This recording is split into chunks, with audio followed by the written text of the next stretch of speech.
Hello, everybody, and welcome back to Victory Road's World Cup of VGC, sponsored by Elgato, GG Tour, and Metafi.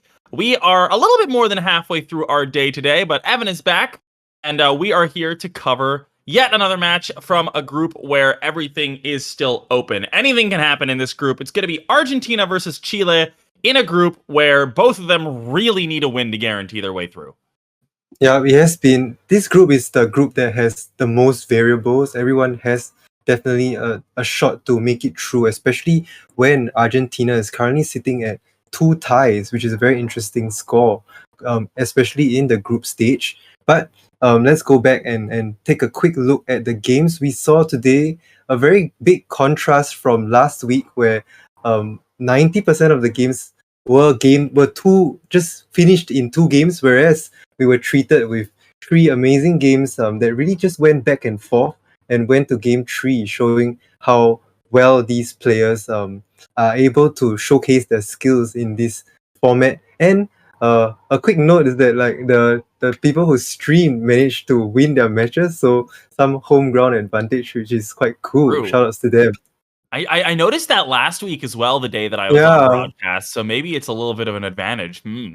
But I'm really excited for this one. We've had some really even matchups across the board so far today, and at least based on prior results in this tournament, this one should be a pretty even match as well. So maybe we can see another 3-game series.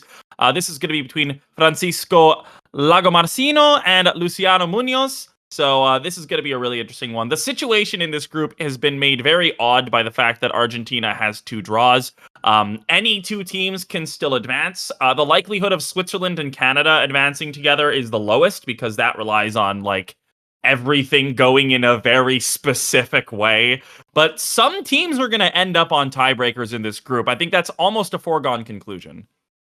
I think the easy thing to say here is that between Argentina and Chile here, whoever wins will go through. So both countries do have to fight for their wins, and we already see Argentina being up 3-0. What a situation to be in for Chile. And from the teams on the screen, these are teams that we've been seeing during for the meta in this past month, and this is week 3, and teams really need to dig deep and bring the best they can. Yeah, no, really, that goes doubly for Chile now. As you said, essentially, whoever wins this will advance. Argentina needs a win. A draw will not get them there. Chile can technically advance with a draw, but it relies on the results in the other match going in a specific way. So really, if they want to guarantee their spot in the top 16, they do need to win all 5 of the remaining sets. So there's a lot of pressure on Luciano here in this game. Yeah, it's kind of crazy to be in this situation even on a Friday, and the weekend has not come yet. So this is gonna be a very interesting matchup. And if you guys saw from the break, that the team coming out from Argentina is so interesting. And talking a little bit more about the players, they from Argentina, Francisco managed to get a 2-2 record in the 2021 World Cup last year, and this year is able to play 2 games, but with not very good results. Use Sogalio and Kyogre, and then Ivelta and Groudon for 2 weeks, so shows a bit of flexibility there. One quick thing to note for both countries is that they both actually finished top 16 last year, so this year getting back into the groups stage and still having to fight their way out. Still a very tough run. Yeah, and of course the note, I think I mentioned that any combination of teams can still advance. The only one that can't advance is Argentina and Chile cannot advance together. So one of these teams is most likely going to be getting a second in a row top 16 finish, or at least minimum top 16 finish. But this is an interesting group. It's a really tough group, honestly. I think it doesn't have any of the mega favorites. You don't have a United States or a Japan in this group, but all 4 teams are very evenly matched across the board, I feel like. So it's going to be really, really interesting to see who comes out on top of this match, and it's going to be really setting the pace for the rest of the Chile versus Argentina match. Yeah, so here we have the player cards, and we have some accolades on both players' sides. From Francisco, top 8 in actually the LATAM Internationals in 2020. So pretty recent, but that was in the Ultra Series, if I'm not wrong. So still a really good result there. And Luciano is just being really consistent in the Chilean local grassroots community, having a lot of really good results and top cuts there.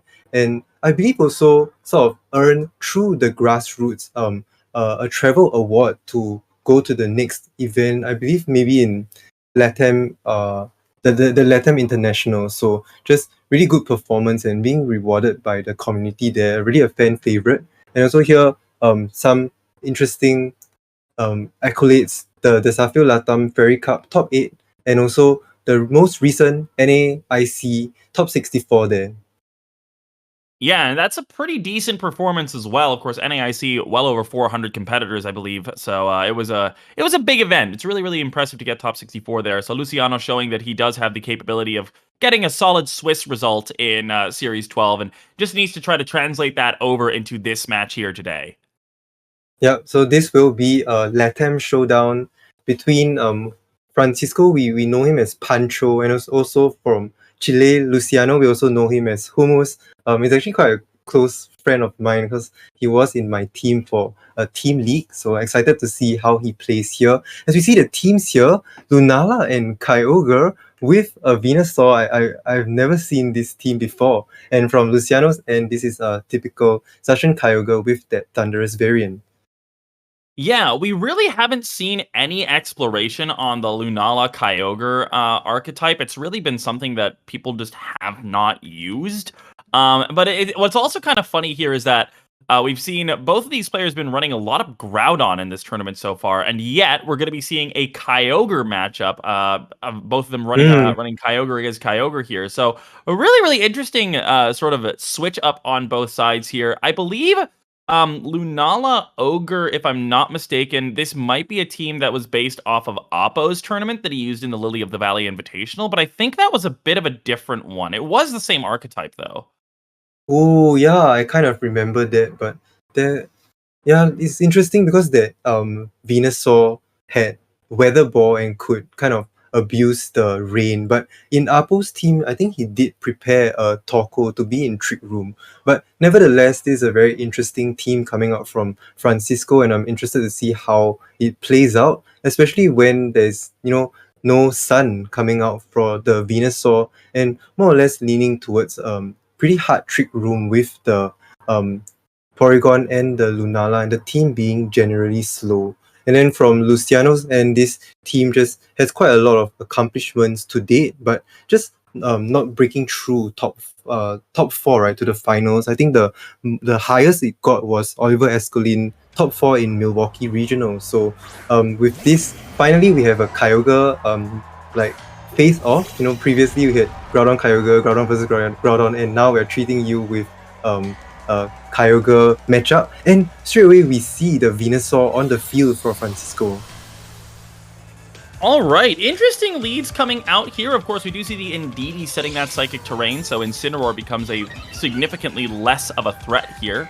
And the question now is always with Venusaurs, do you just go for the safe Sleep Powder here, or do you go for the max? Because, of course, there are a lot of times where it looks safe to click Sleep Powder, but at the same time, if you miss the Sleep Powder and eat a Water Spout, you're still taking a lot of damage on that Venusaur. So, there's always the question of how does the Venusaur player like to play? Because I feel like there are a lot of different Venusaur players out there in the scene who all kind of approach it a little differently.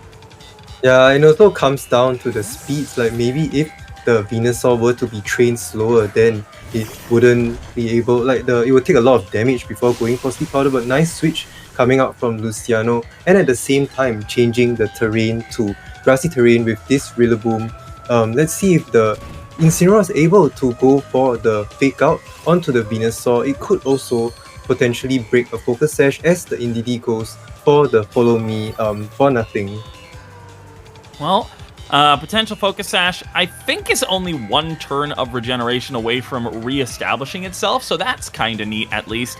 But the Rillaboom coming in here, it's nice to avoid Sleep Powder that turn number 1, but it doesn't really apply a lot of offensive pressure here. I think it's really neat if the Incineroar, or if the Rillaboom has access to something like U-turn. I think that's super cool, but it's just going to be another fake out coming in to that Venusaur. It's just not being allowed to move.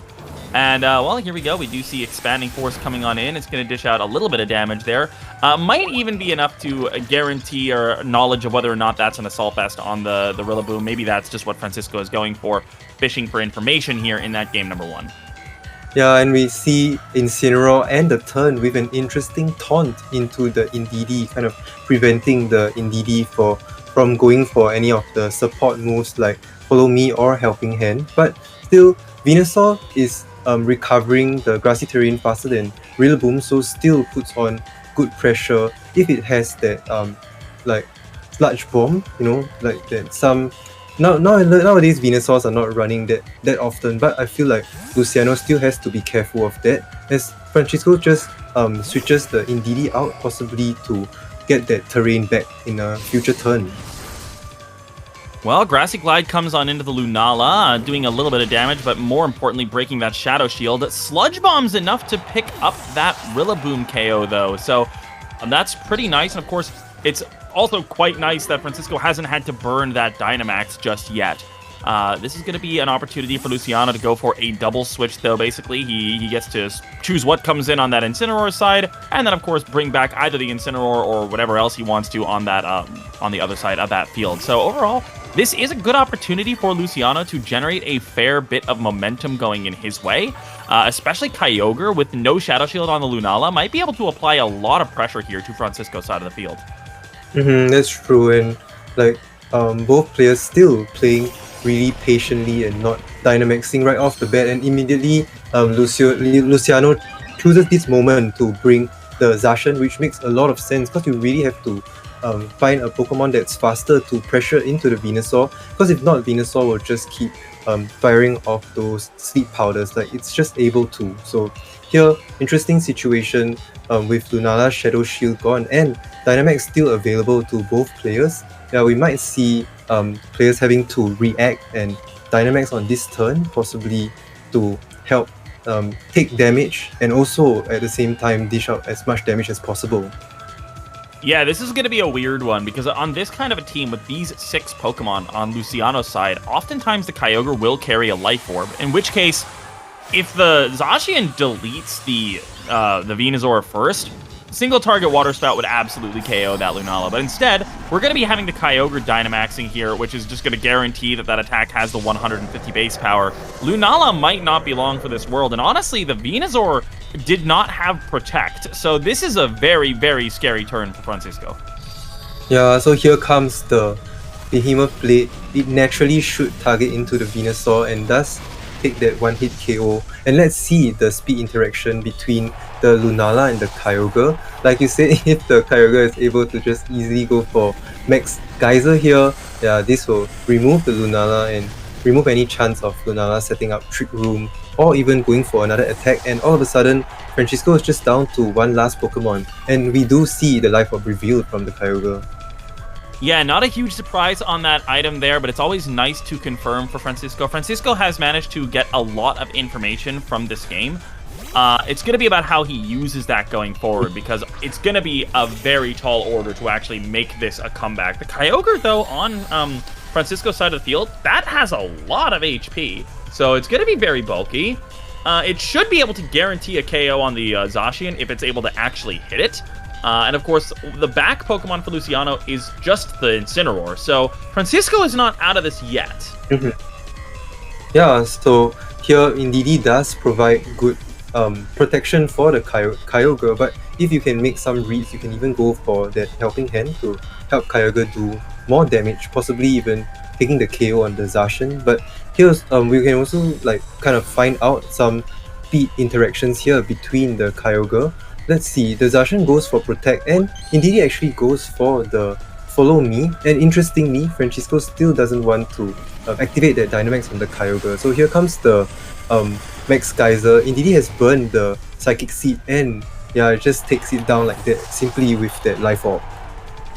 Yeah, and without the Dynamax coming in onto the Kyogre here, it's not going to accomplish too much, but I think that was really just him reading a Protect on the Zacian and not wanting to waste one of the Dynamax moves here, because now barring a double protect, there's a very good chance that the Kyogre on Francisco's side can remove the Zacians, like the Pokemon in that slot. It's either going to be the Zacian or it switches into the Incineroar, which then also gets removed. So I think not Dynamaxing there for Francisco is definitely the correct play. And now it's just about, can this Kyogre make this happen? The Zacian's going to switch out. The Incineroar is going to definitely just get instantly deleted here. Unless maybe it's a Sash. I mean, it could still be a Sash. That would still be some good information for Francisco to get, though. Yeah, finally Dynamaxing the Kyogre. So in the previous turn, Luciano's Kyogre moved first with the Max Geyser into the Indeedee. So let's see if it still continues this turn to kind of confirm the speed stats. And Incineroar switching in does make sense. And you can kind of stall out Kyogre's Dynamax just to enable the Zacian to come in and sort of do more damage. But wow, Life Orb, Max Geyser, that's really impressive damage into a very bulky Kyogre. Yeah, that is still a 2-hit KO. Obviously, easily a 2-hit KO when you factor in the now electric terrain, but really, really solid damage there from Luciano Muñoz. And now that's going to be a removed Incineroar. And even though the Dynamax for the Kyogre is over, adding that terrain might allow Thunder to pick up the KO here onto that opposing Kyogre. It's going to be close anyway. Yeah, it's going to be really close, but still saving the Zacian, I think that's a really good idea and good strategy to just help sort of secure the end game even more. Let's see how many more turns there are for Thunder to always be active, right? Always to be 100% accurate into the Kyogre. And for both turns, Luciano's Kyogre seems to be the faster one, so he does have really good pressure here and simply just has to click the attack button and wear this Kyogre down. Alright, Sacred Sword, of course, an option that doesn't miss. Behemoth Blade even going to do more damage potentially there, so Behemoth Blade coming on in. Should leave the Kyogre alive, but yeah, that's a pretty solid amount of damage, and I think Thunder's going to be able to pick up the KO from there. Man, you do know your Kyogre calcs really well, so that's cool. The Behemoth Blade still not being able to take it out just really shows how bulky Kyogre is, but really good control coming out from Luciano in general, and I think that Grassy Glide into the Lunala switching really just helped a lot because just they can easily like threaten the Venusaur and then subsequently take the Lunala out and just remove any potential of the Lunala going for damage or even going for speed control in the form of Trick Room. So just being able to like maneuver and use his pieces well just helped Luciano win this first game. That's one of the reasons why I've never felt comfortable using Lunala personally. I have a lot of respect for people who can consistently make Lunala work because I like playing defensively with like defensive switches, and it's really, really awkward because I feel like you really need to maintain that Shadow Shield on Lunala because otherwise it is still pretty bulky, but there's a lot of things in this format that will just remove it from play. Any Dark move, any Ghost move, and then, you know, Dynamax Kyogre, things like that will also just kind of delete it as long as it doesn't have like Shadow Shield active. So it's very, very difficult to play on the back foot with a Lunala team that way. So it's going to be very important here for the Lunala player to actually get some kind of tempo in their favor going forward. Nice. Speaking of tempo, I think Francisco is sort of pivoting to want to set up Trick Room, and Luciano changes things up and finally brings that Thunderous. So interesting to see how the Thunderous can help in this matchup. It's most probably the Defiant variant, and here a very simple like Follow Me and Trick Room coming out from Francisco will sort of guarantee Trick Room. So let's see how Luciano adjusts to this. Well, an instant switch in of the Incineroar. I do like that. Of course, Meteor Beam is always a threat, especially with the Indeedee on the field. So we do have the Follow Me coming on in. And, you know, Meteor Beam into that Thunderous slot is still going to get a very clean KO into that Incineroar, if that was the call. But the Indeedee just dropping. This is one of the reasons why... oh, that's a critical hit. But with Life Orb, if you're 252 on Bold and Defense, I'm pretty sure you still drop to that Water Spout. So that may not have been the most important thing in the world. Here we go. The Trick Room is going to be set, but that might also not be a great situation here because the Incineroar is the slowest thing on the field. And at the same time, with that Life Orb Water Spout, then Lunala's Shadow Shield is broken. So Luciano just playing really well. Like being able to just get the Incineroar in safely and pressure a lot of damage into the Lunala. So let's see if Lunala maybe responds to this and has Protect. But I thought like going for the the Meteor Beam into that slot could have been cool, right? Like if it were to play out, just removing the Incineroar, then just allowing more Pokemon in the back to help out. Yeah, but here being in Trick Room, yeah, let's see how this plays out. Yeah, we got the Dynamax coming on in. It's basically forced now for Francisco, who needs to get some kind of tempo back in this game. It's going to be a Dynamax Kyogre here. I didn't see if the Lunala's carrying Protect. If it's not carrying Protect, this is about to get very, very awkward because it doesn't always carry Protect. But we'll see if the Incineroar is able to just remove it from play. But here comes the Dynamax on Luciano's side as well. I would bet all of my money that this is not the Incineroar, Evan. But we'll see. And I get to keep all my money. That's fantastic. I'm really glad about that. So a battle of the big whales here once more. But this time they're Dynamaxing on the same turn. And it's going to be an important one at that. We do have actually just a parting shot coming out. No Protect on the Lunala. It could have just been deleted. But knowing that the Kyogre really is the win condition on Francisco's side, Luciano opting to weaken that option instead. Yeah, I think it does make sense too, because if you catch the Protect on the Lunala, then the Incineroar will be kind of useless. So once again, confirming that Francisco's Kyogre is faster. With this, Max Geyser is able to take the Thundurus out. So being able just sacking the Thundurus like that. And here comes a Meteor Beam, yeah, from the Lunala. Lunala actually being faster in Trick Room than Luciano's Kyogre, so that's good to confirm. And yeah, that could be a missed opportunity from Luciano. Speaking of missed opportunities, it actually just straight up misses, and then the Lunala gonna go straight down there. I mean, it wasn't gonna KO the Kyogre anyway or anything, but still, losing valuable chip damage on that Life Orb Kyogre is a huge problem. The Venusaur is Focus Sash, so that's kind of neat, but the problem as well is that, well, I mean, I guess there's still Psychic Terrain, so Fake Out's not really an issue. Maybe this Venusaur can net a Sleep Powder to try to get its way back into this game, but this is going to be a really, really awkward situation now. The Kyogre is still very healthy on Luciano's side of the field. Yeah, Francisco kind of understands that the Venusaur is important, so for both Game 1 and Game 2 brings it to the matchup. It's kind of in an interesting spot in the team, but it really does pressure that Sleep Powder. Let's see if the Incineroar. Oh right, Incineroar had Taunt. So let's see. Let's see if Francisco actually remembers that. So here comes a Max Lightning that also kind of invalidates Sleep Powder. So opting to do damage, pure damage into the Kyogre. This Kyogre from Luciano's end is really bulky. So here comes the Max Lightning, and that's probably. Oh my gosh, another miss. Oh my gosh. You dodged Frenzy Plant. That looked like Frenzy Plant to me. So another giant dodge there from that Kyogre. I mean, if we're looking at a +1 Meteor Beam and then also Frenzy Plant, that might not have survived if both of those had hit.